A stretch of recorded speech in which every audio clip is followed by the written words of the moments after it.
ভারতে মানবাধিকার বাক স্বাধীনতা বন্দী, ভয়ঙ্কর চিত্র যুক্তরাষ্ট্রের রিপোর্টে।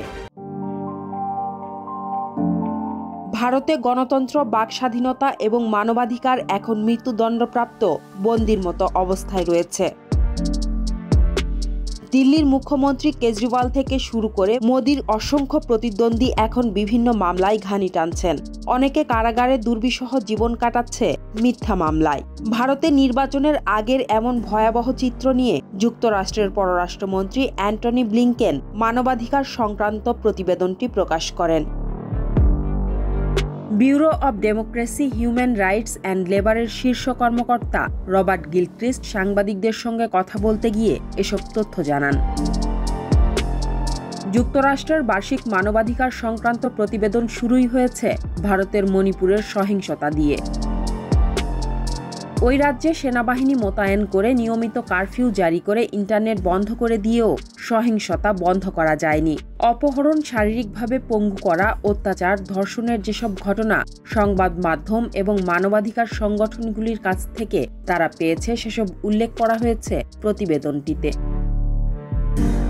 ভারতে বাক স্বাধীনতা হরণের অনেক উদাহরণ তুলে ধরা হয়েছে এবারের রিপোর্টে।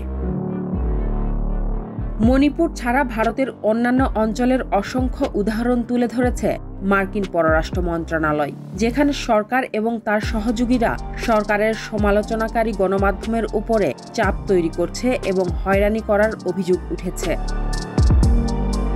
ভারত সরকার আইন অনুযায়ী এমন বিষয় ছাপা নিষিদ্ধ যা ধর্মীয় অনুভূতিতে আঘাত করতে পারে বা নানা গোষ্ঠীর মধ্যে শত্রুতা তৈরি করতে পারে।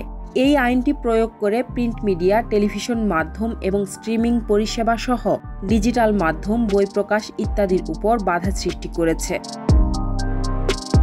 বাক স্বাধীনতার কথা প্রসঙ্গেই উল্লেখ করা হয়েছে বিবিসির দফতরে আয়কর হানার বিষয়টি। প্রতিবেদনে লেখা হয়েছে, গত 14 ফেব্রুয়ারি আয়কর বিভাগ বিবিসির দিল্লি ও মুম্বাইয়ের অফিসে 60 ঘণ্টা তল্লাশি চালায়।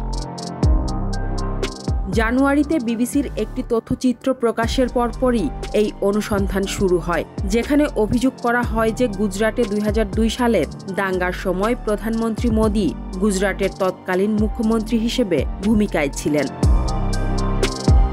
আজকাল নিউজ, নিউ ইয়র্ক।